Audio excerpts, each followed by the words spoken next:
I, 35M, have been struggling with whether to post this, but I really need outside perspective.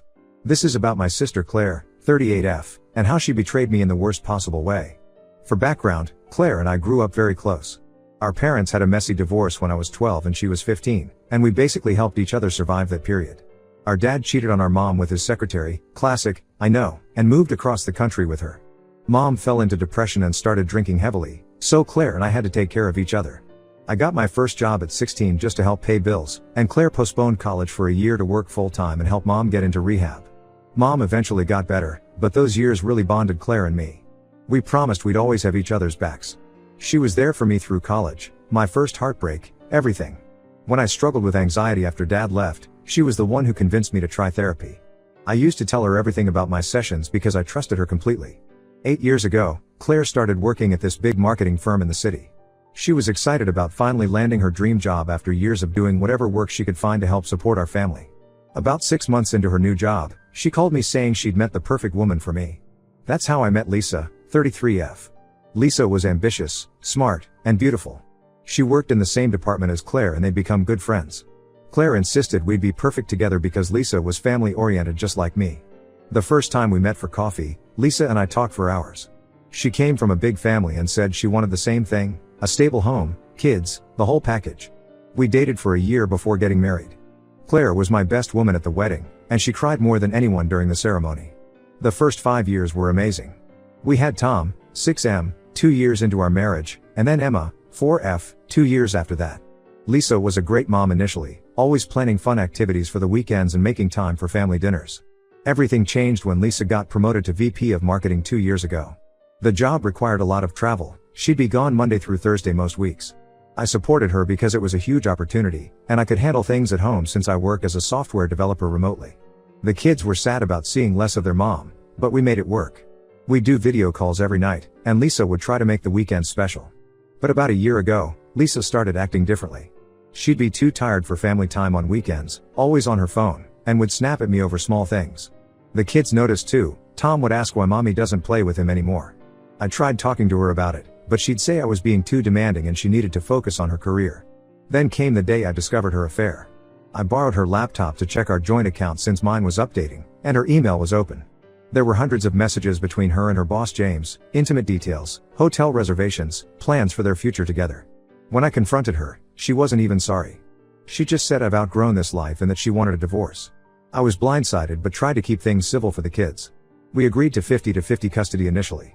The divorce proceedings started, and I thought we'd work everything out like adults. Then Lisa suddenly filed for full custody, claiming I was emotionally unstable and too focused on work to properly care for the kids. It made no sense. I'd been the primary caregiver for 2 years while she was traveling. The custody hearing was a nightmare. Lisa's lawyer presented evidence that made me look horrible. There were photos of Tom crying after falling off his bike, presented as me making him cry. Screenshots of work emails where I mentioned being tired, like any parent, twisted to make it seem like I couldn't handle the kids. Even old text messages to Claire about my therapy sessions from years ago, manipulated to make me look mentally unstable. The judge ruled in Lisa's favor. I now only get my kids every other weekend. Do you know how hard it is to go from tucking your kids in every night to seeing them 4 days a month? Tom keeps asking when he can come home, and Emma cried last time I had to drop them back at Lisa's. I've been fighting depression but trying to stay strong for them. Yesterday, my brother Rob, 40M, came to my house looking really upset. He said he'd overheard Claire on the phone with Lisa, and he couldn't keep quiet anymore. Claire had been helping Lisa build a case against me for months. She was the one who took those photos out of context, provided those old therapy conversations, and even helped create fake email threads showing me admitting I couldn't handle the kids. I confronted Claire immediately. She tried to deny it at first, but then broke down crying and admitted everything. Apparently, Lisa had promised her the position of senior marketing director, a job Claire had been wanting for years. Claire claimed she didn't think it would hurt the kids much since I'd still get to see them sometimes, and this was her one chance at her dream career. I lost it completely. I told her she was dead to me, that she'd betrayed not just me but also her niece and nephew who adored her. She kept crying and offering to help fix things, but I kicked her out and told her never to contact me or my kids again. Now my parents and several relatives are blowing up my phone saying I'm being too harsh. Mom says Claire made a mistake but she's still family and I should forgive her. Even Rob, who told me the truth, thinks I should give her another chance once I calm down. But I don't think I'm wrong here. Claire knew exactly what she was doing. She watched me build a life, helped Lisa destroy it, and then expected forgiveness because we're siblings?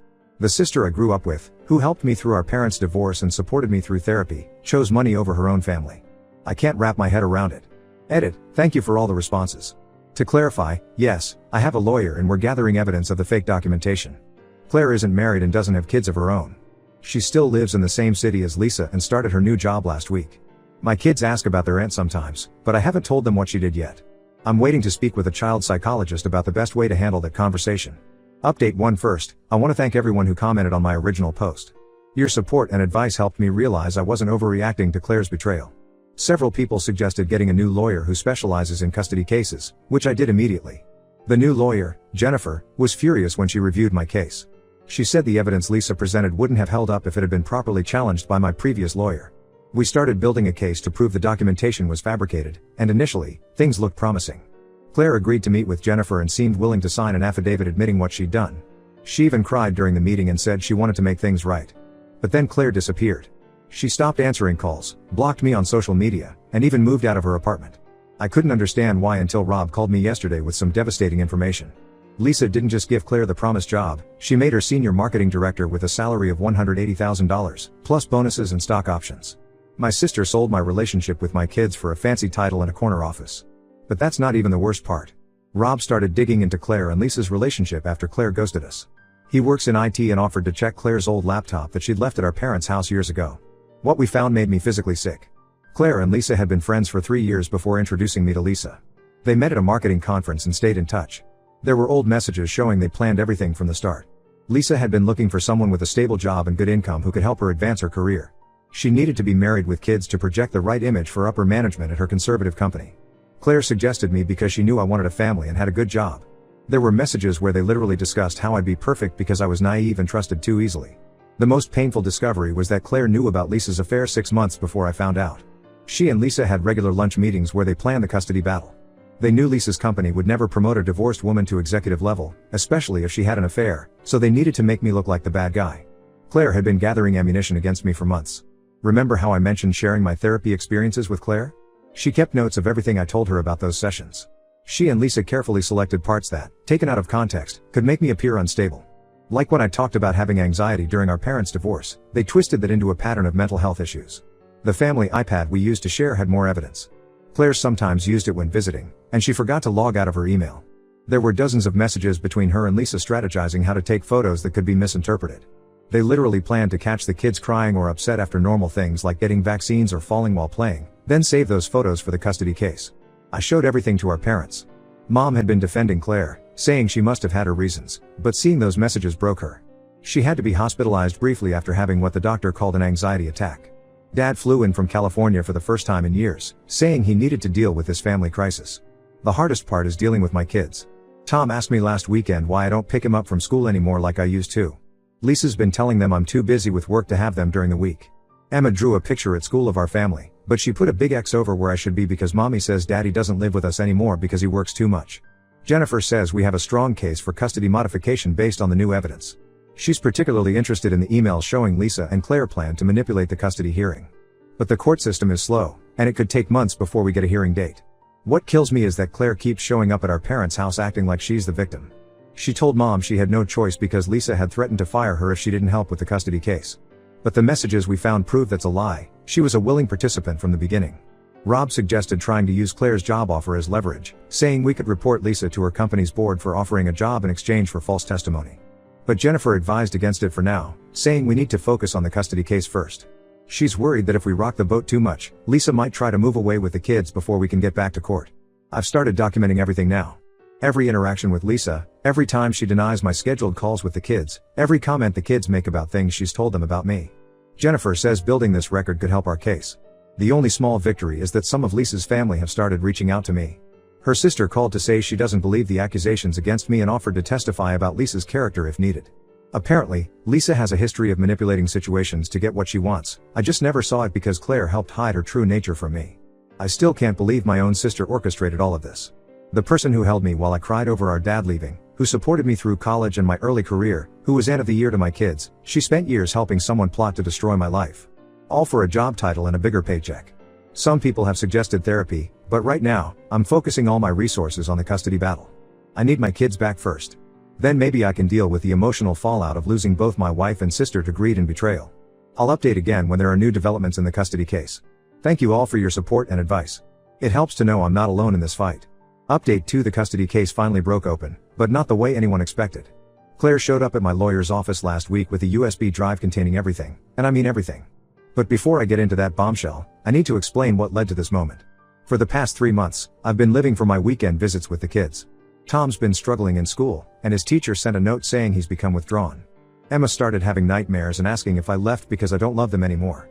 It's been killing me that I can't tell them the truth about what really happened. About 2 weeks ago, our mom had a serious talk with Claire. Mom told her about Tom's problems at school and Emma's nightmares. She also revealed something I hadn't known: Claire had suffered from similar issues when our dad left. Apparently, this hit Claire hard. She spent 3 days locked in her apartment, not even going to work, just thinking about everything. When Claire finally came to Jennifer's office, she didn't just bring evidence about the custody case. She revealed the real reason behind her betrayal, and it wasn't just about the job. 10 years ago, I had warned her boyfriend Mike about her gambling problem. Claire had begged me to keep it secret, but I found out she'd taken loans in Mike's name to cover her gambling debts. I couldn't let him get trapped in that, so I told him everything. He left her, and she had to declare bankruptcy shortly after. Claire admitted she'd been plotting revenge ever since. When Lisa approached her 3 years ago about finding someone to marry temporarily, Claire immediately thought of me. She'd been carrying that resentment for 7 years at that point, and here was a perfect chance to make me understand how it felt to lose everything. The evidence she provided was extensive. She documented everything, probably as insurance against Lisa. There were recorded conversations where Lisa admitted she never planned to stay married, emails planning how to manipulate the custody hearing, and even spreadsheets tracking every photo and piece of evidence they manufactured. But here's what really blew the case wide open. Claire had emails proving Lisa and her boss had been having an affair for over a year before her promotion. They'd planned it all. Lisa would get married, have kids to look family-oriented, then get promoted and eventually leave me. The company had a strict policy against workplace relationships, especially between executives, which is why they needed to make me look bad in the divorce. Jennifer took everything to Lisa's company's legal department. Within 48 hours, both Lisa and her boss were fired. The company has a zero-tolerance policy for using corporate resources to fabricate legal evidence, plus the hidden affair violated multiple company policies. Lisa lost her job, her boyfriend, and her reputation in one day. The evidence about the affair also revealed something that made me sick. Lisa had used company funds to pay for their hotel meetings, disguising them as business trips. That's federal fraud. The company is pressing charges, and Lisa's facing potential legal consequences beyond just losing her job. Claire's life imploded too. She lost her fancy new job once the company discovered she'd helped fabricate evidence.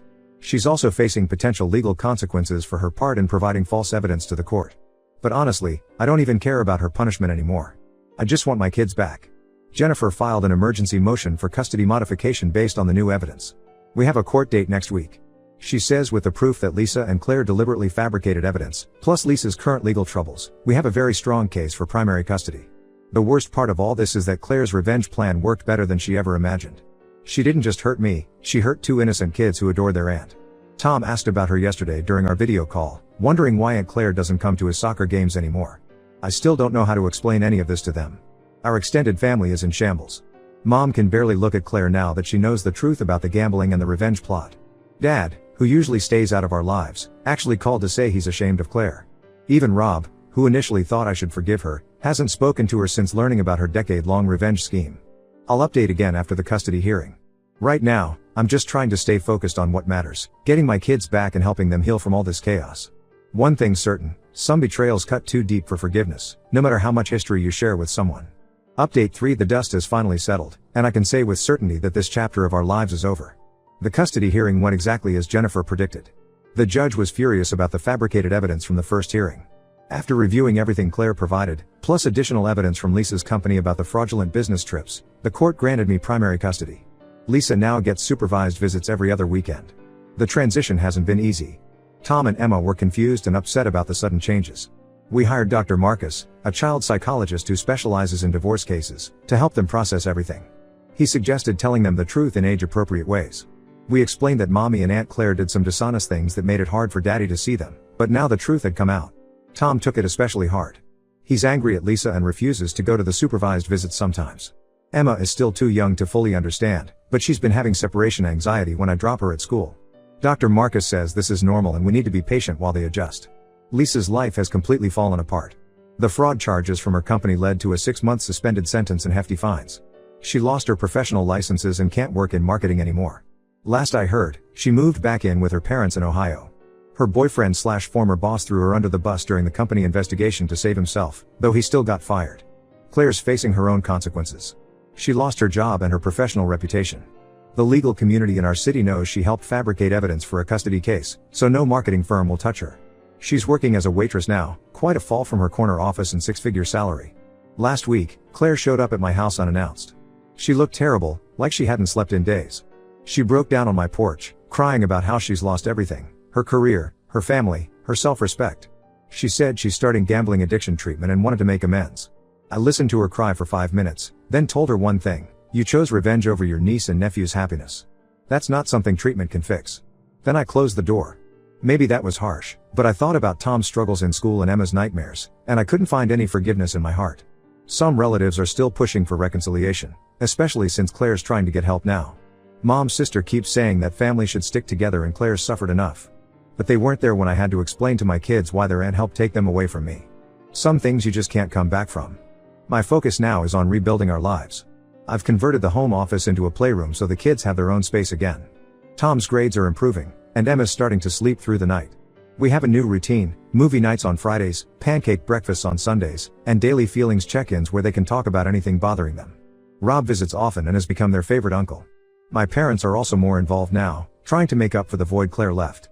We're slowly building a new normal, one that doesn't include the 2 women who tried to destroy our family.